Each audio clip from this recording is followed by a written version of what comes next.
call the Someone's got their speakers on. Kalamazoo. Recording in progress.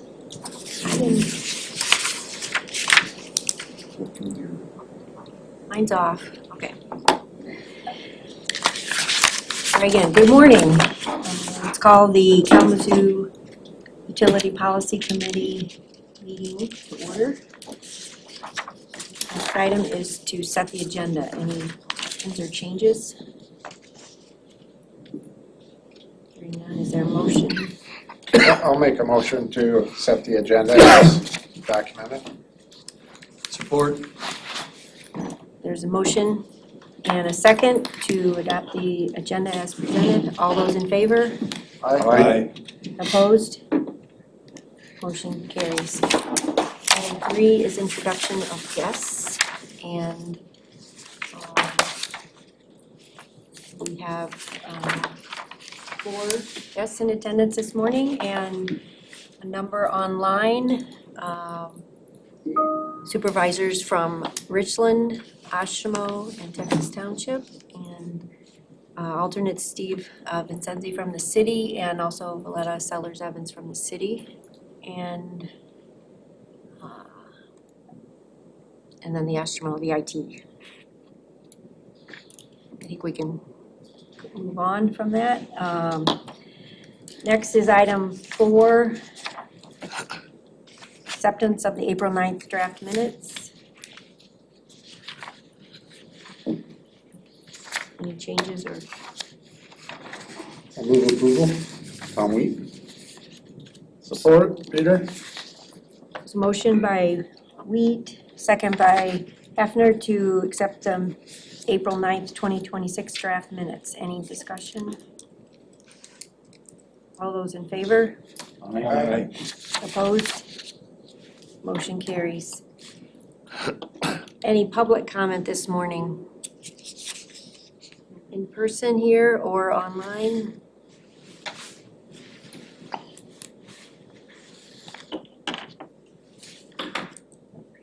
Hearing none, we will proceed to item 6, the director's report.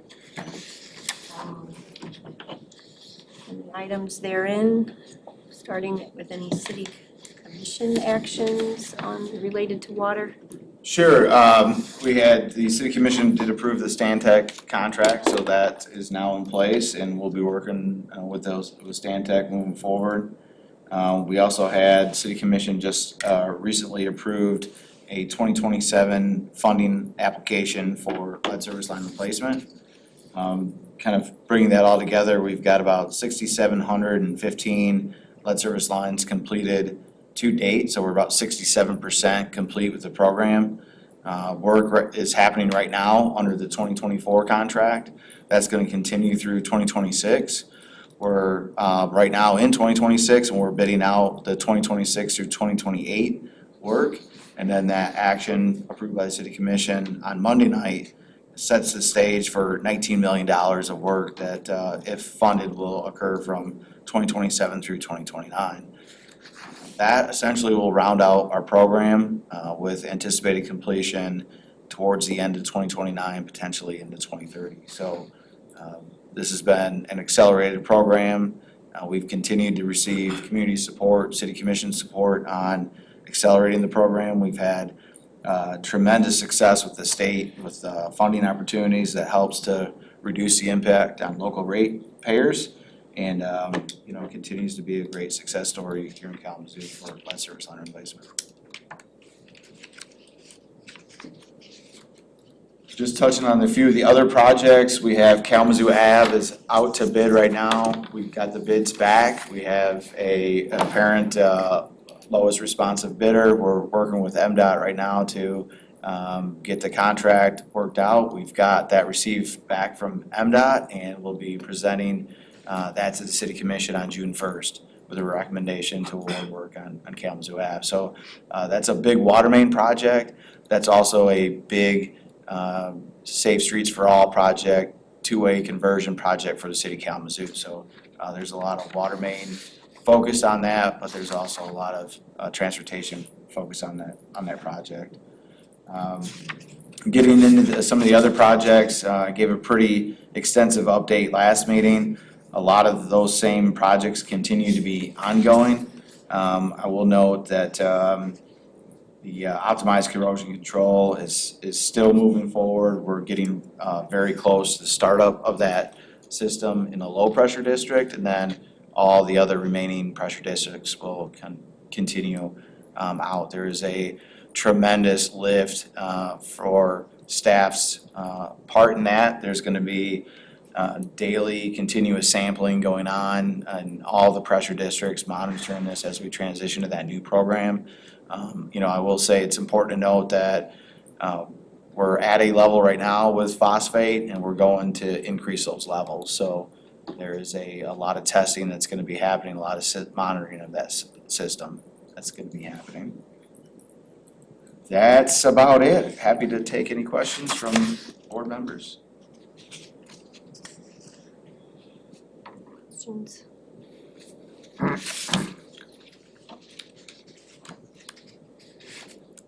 Appreciate the updates, thank you. And then the finance report. We're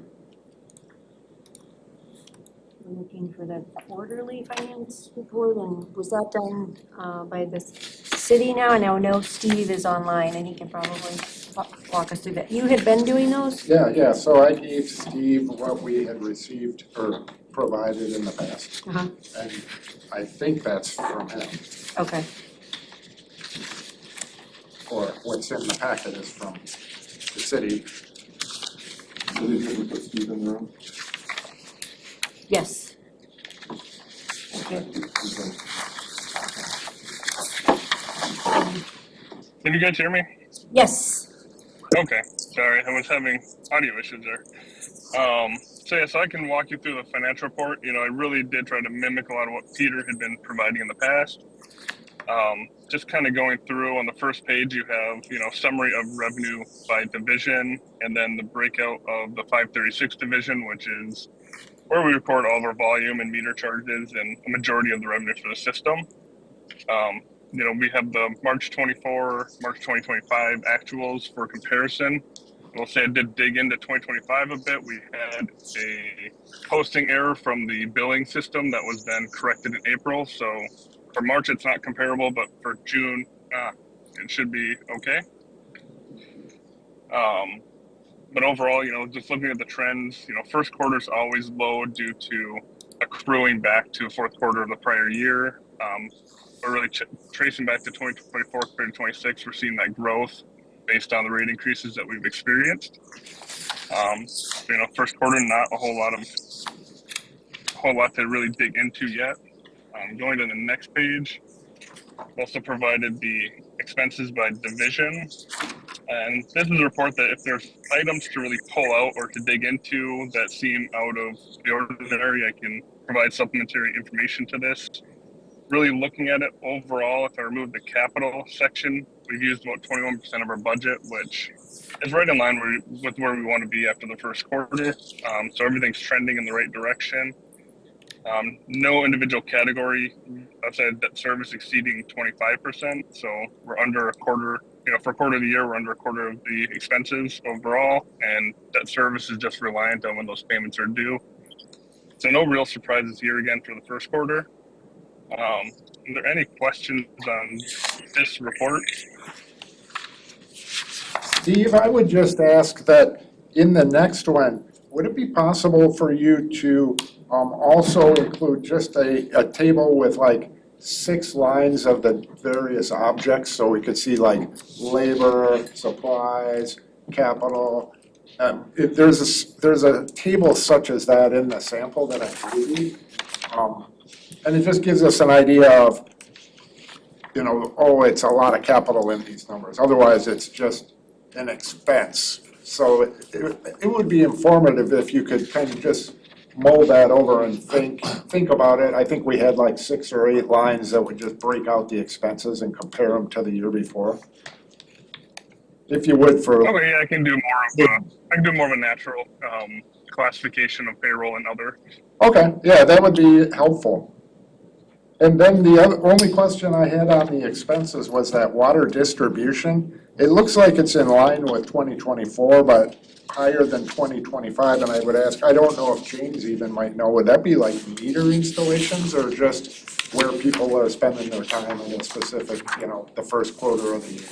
No, water distributions mainly our workforce group that maintains water mains, hydrants, valves, things such of that nature, and water main breaks are a big component of that. Okay, So okay. it's pretty typical for the winter seasons to see more expenses or higher rates of expenses in those codes. And so last year was just a lower than what is maybe typical even.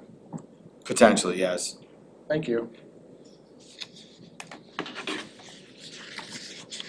Okay, and then I guess the only other thing I want to report on is we're going to be bringing forward our annual bonding to City Commission in June. For the water system, we're looking at bringing forward about $19 million for revenue finance bonds. That's the non-GWSRF that James was just talking about. Just for reference, our 2026 CIP had a little over 36 million in it, so we back off. We do 75% assumed completion of the plan, and then we also back off additional reserves based on what comes from Stantec and the rate report. So I take 36 million, we're only going to bond for 19 million, so a significant reduction based on those reserves that have been building up the last few years.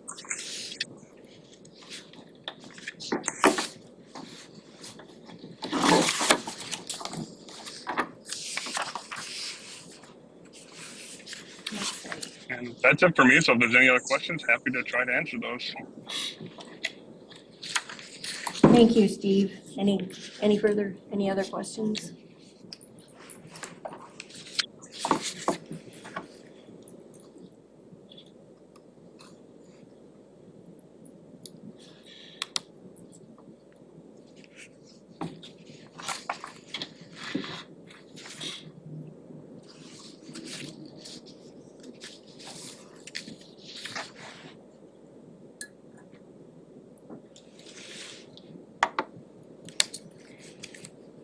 I have none at this point. Okay, so we'll continue.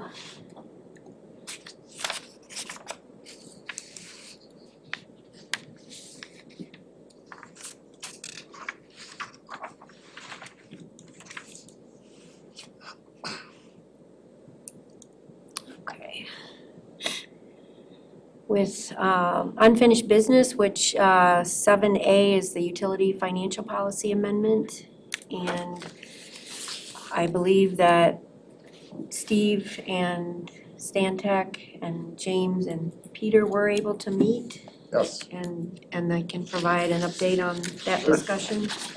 We met with Zoom and had your Public Works and Finance staff from the city and Stantec and myself. And we just walked through the calculation of the reserve, which is kind of summarized in our agenda. And we explored how was the calculation being made to kind of mimic what this reserve is intended to do. And we all learned a lot because we started looking at it, line by line, and I shared the actual calculation with you 3 or 4 meetings ago. And so we identified some components where we said, hey, why would this be included or should this be included? And it wasn't a long meeting.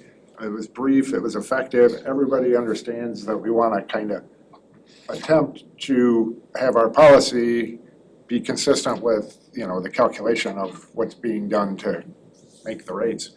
And so we left that meeting and correct me if I'm wrong, Steve Vincenzi was going to take a look at the calculation and then perhaps work with Stantec or city staff and then the wording associated with the policy and see if there were some modifications necessary or appropriate to bring back to this group. So we've had the meeting, we've learned, we understand the disconnect to some extent.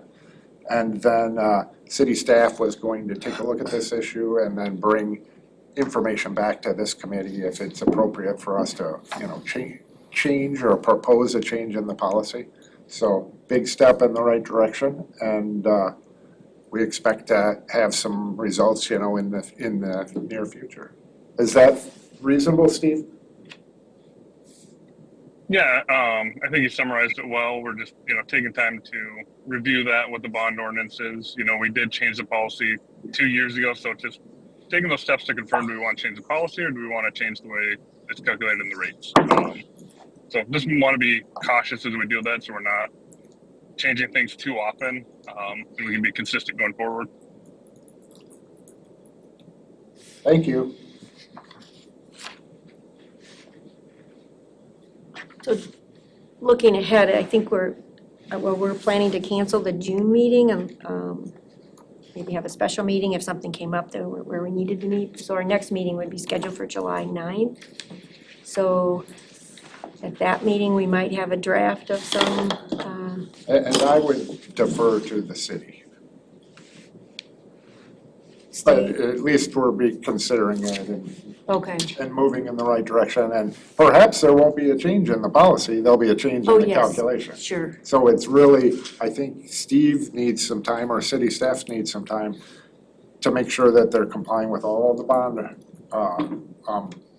covenants as number one. And then that may mean, we would just follow this policy, or maybe, add a line to it or what have you. So I would suggest that we kind of, it's not, has to happen at that meeting. It's, we want to make sure we're complying with what the city has, the covenants they have on these bonds before we do anything of any drastic nature.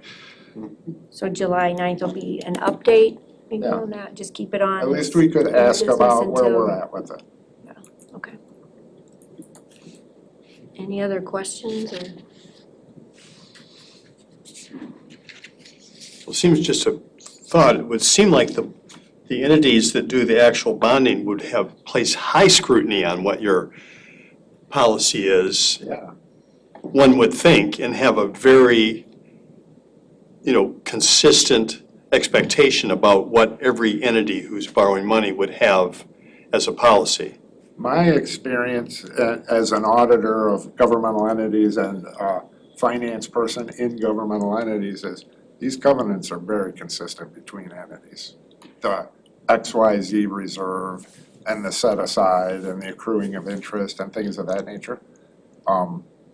And so when someone purchases a revenue bond, it's pretty standard. Yeah. But we want to make sure that we're complying with that, and we are, for sure.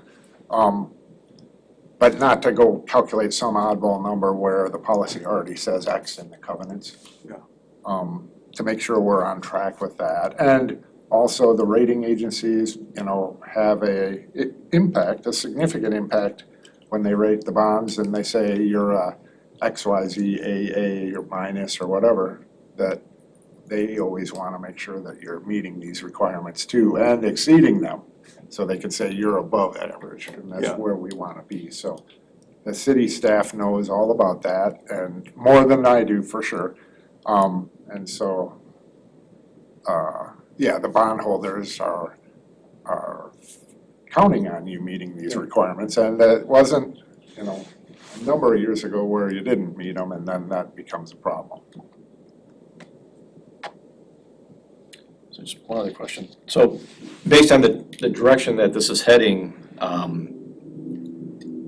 does this look like it would have a impact on the rates if we make a change? Or is it gonna be neutral? Is it maybe push it up a little, add to it or take it down or? I would defer to Steve because in the calculation of this reserve, there was considered last time a receivable on grant funding. So you spent dollars, millions, and expensed them, and you showed on your books a receivable for this grant money that was gonna pay for those bills. And so that was included in the reserve. And if you didn't include that, it would have been millions of dollars more you needed in rates. And so it's kind of a need to kind of just sit back and think about, how is this calculation occurring? it's trying to mimic cash, but there's a lot of other components in there. And so one of those components goes away or gets added in. It could impact rates to the extent of $1 million. Is that a lot? Or $4 million? Or, so that's why it's important. Is that would just impact rates in terms of making them fluctuate from year to year? Yeah. So Overall, you're still collecting as much and paying as much out, right? So it's just, it's, yeah, I mean, it would drive to some extent. So this calculation that was made, it included cash and receivables and payables and these other components that aren't cash. And the policy says cash. And so if you wouldn't have considered this, theoretically, maybe you would have had to increase rates to cover it. And in the long run, the impact would smooth itself out when we get away from doing these grant-funded projects. That kind of a big number in there. so you increase the rates to cover the grant that you haven't received. Right, and you exactly. Increase it when you got it. Yeah, and you're not gonna ever probably decrease them, but it won't increase them as much down the road, but it could have increased the rate today. And it might have been lesser in the future. But that's the implication of it, yeah, there would be an impact to change it in any way from what they did. Gotcha. Okay. Anything else? Okay. Well, appreciate the work on that and digging into that.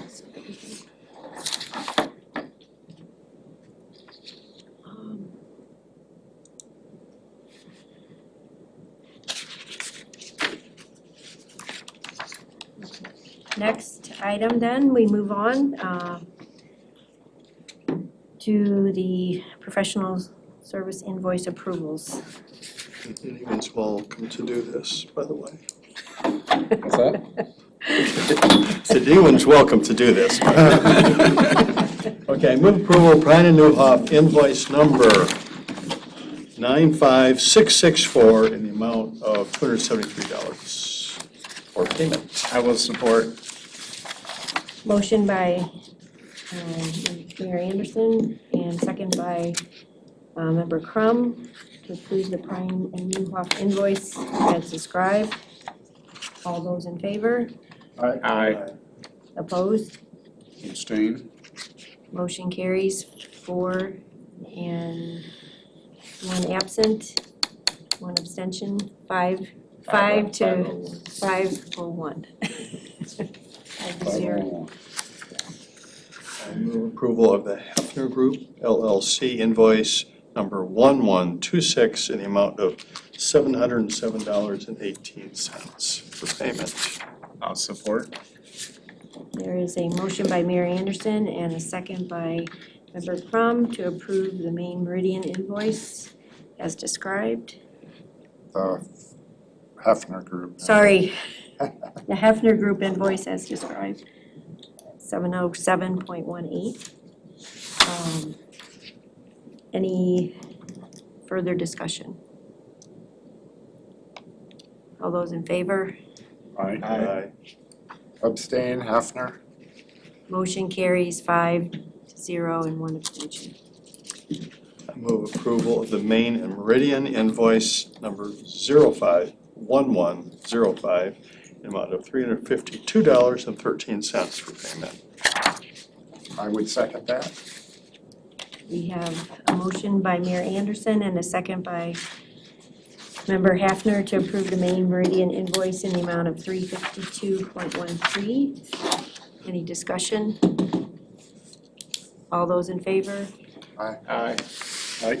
Opposed? Abstain? Motion carries 5 to 0 and 1 abstention. Okay. Next is the committee member, alternate attendee, and guest comments. Anyone here in the guests wishing to comment? I have one comment and a question for James here. The comment is, I just want to appreciate the quality of the minutes that are produced. They're really excellent. Thank you for that. And James, I I know it's not your facility and you don't want to have to comment, but I was at a group of people having a discussion about the water quality issue at the jail.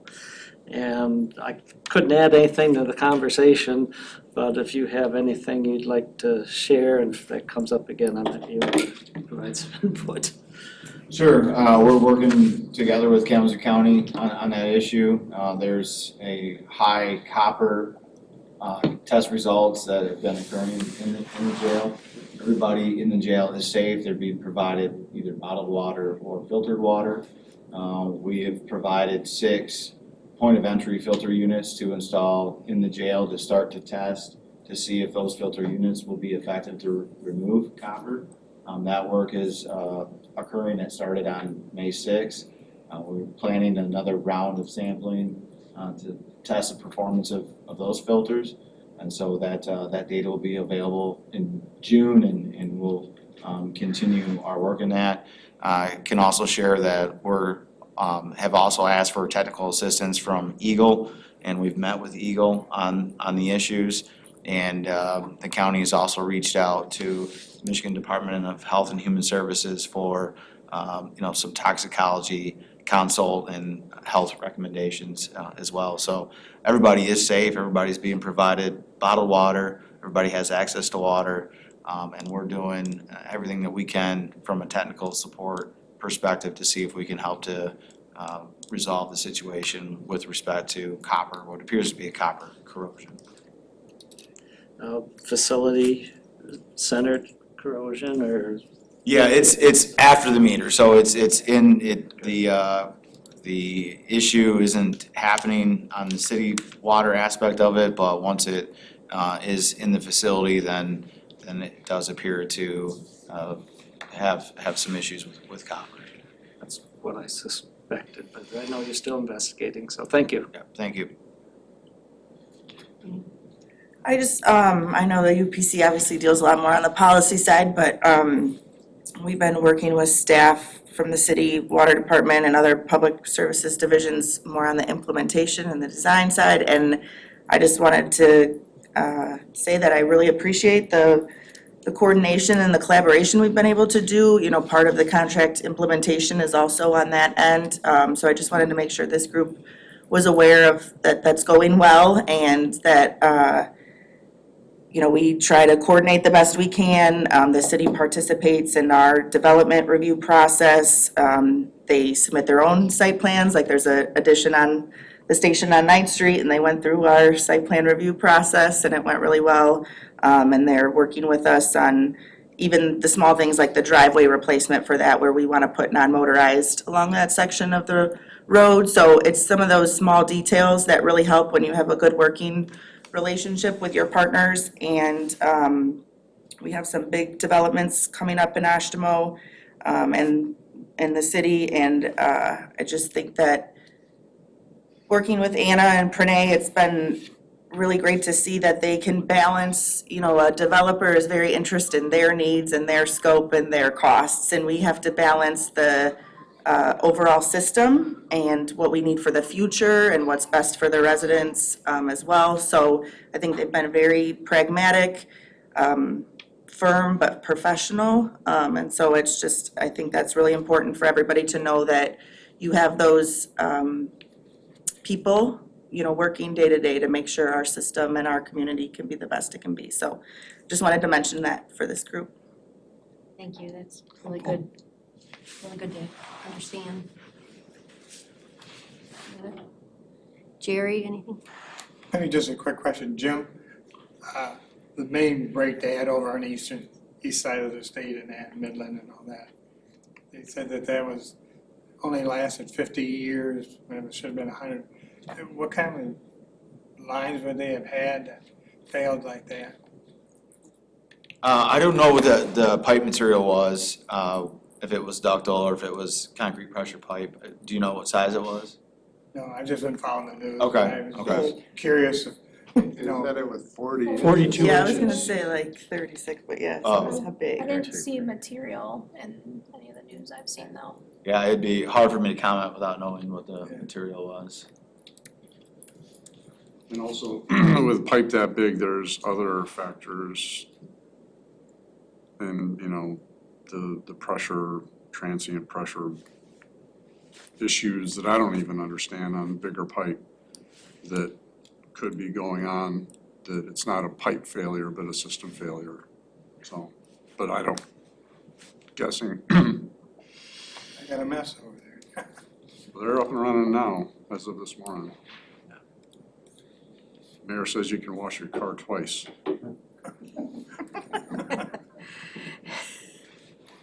Thank you. Thank you. Anyone online wishing to comment this morning?